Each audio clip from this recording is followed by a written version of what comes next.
ದಲಿತ ಪೌರಸೇವಾ ನೌಕರರ ಮೇಲೆ ದೌರ್ಜನ್ಯವೆಸಗುತ್ತಿರುವ ದುಷ್ಟ ಕಾಮುಕ ನಾಗರಾಜ್ ಮೇಸ್ತ್ರಿಗೆ ಬಂಧಿಸಿ ಬಂಧಿಸಿ ಬಂಧಿಸಿ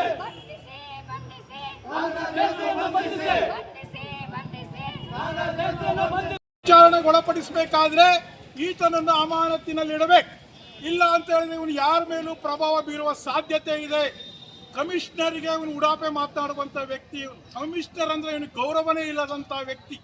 ಕರ್ನಾಟಕ ರಾಜ್ಯದಲ್ಲಿ ಯೋಗ್ಯತೆ ಇಲ್ಲದ ಅಧಿಕಾರವನ್ನು ನೀಡುವಂತ ಯಾವುದಾದ್ರೂ ಪುರಸಭೆ ನಗರಸಭೆ ಇದ್ರೆ ಅದು ಸಾಗರ ನಗರಸಭೆ ಅಂತ ಸಾಬೀತು ಮಾಡಿದಂತ ಅಪಖ್ಯಾತಿಗೊಳದಂತ ಈ ನಾಗರಾಜ್ ಮೇಸ್ತ್ರಿ ಹೆಲ್ತ್ ಇನ್ಸ್ಪೆಕ್ಟರ್ ಮಾಡ್ತಾರೆ ಅಂತ ಹೇಳಿದ್ರೆ ಇದಕ್ಕಿಂತ ದೇಶದ್ರೋಹದ ಕೆಲಸ, ಇದಕ್ಕಿಂತ ವಿದ್ಯಾವಂತರಿಗೆ ಮಾಡಿದಂತ ಮೋಸ, ಕಷ್ಟಪಟ್ಟು ದುಡಿಯುವವರಿಗೆ ಮಾಡಿದಂತ ಮೋಸ ಈ ನಗರಸಭೆಗೆ ಯಾರು ಹೊಣೆ?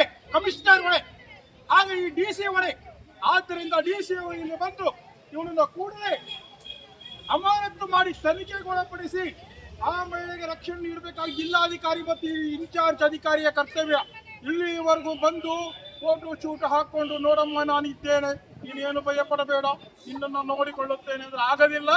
ಅವನನ್ನು ಮತ್ತು ಹೊರಗೆ ಹಾಕಿ ಉಳಿದ ತನಿಖೆ ಮಾಡಬೇಕು. ಇಲ್ಲ ಅಂತ ಹೇಳಿದ್ರೆ ಇನ್ನೊಂದು ರೀತಿಯ ಬಿಆರ್ ಮಾದರಿಯ ಸಾಗರ ನಗರಸಭೆ ಆಗುವಂಥದ್ರಲ್ಲಿ ಯಾವುದೇ ಅನುಮಾನ ಇಲ್ಲ. ಕಮಿಷನರ್ ಅವರು ಕೂಡಲೇ ಅವನಿಗೆ ಅಟೆಂಡೆನ್ಸ್ ಕೊಡೋದು, ಅವನ ಎಲ್ಲ ಹುದ್ದೆಗಳನ್ನ ಪದೋನ್ನತಿಯನ್ನು ಕೊಟ್ಟಿದ್ರಿಲ್ಲ, ಆ ಪದೋನ್ನತಿಯನ್ನು ಈಗಾಗಲೇ ಹಿಂಬಡ್ತಿ ಪಡೆದು ಅವನನ್ನು ಅಮಾನತಿನಲ್ಲಿಟ್ಟು DC ಅವರಿಗೆ ಆದೇಶ ಮಾಡಬೇಕಾಗಿತ್ತು. ತಮ್ಮ ಕರ್ತವ್ಯ ಆಗಿತ್ತು. ತಮ್ಮ ಕರ್ತವ್ಯದಲ್ಲಿ ತಾವು ಲೋಪ ಎಸಗಿದ್ದೀರಿ.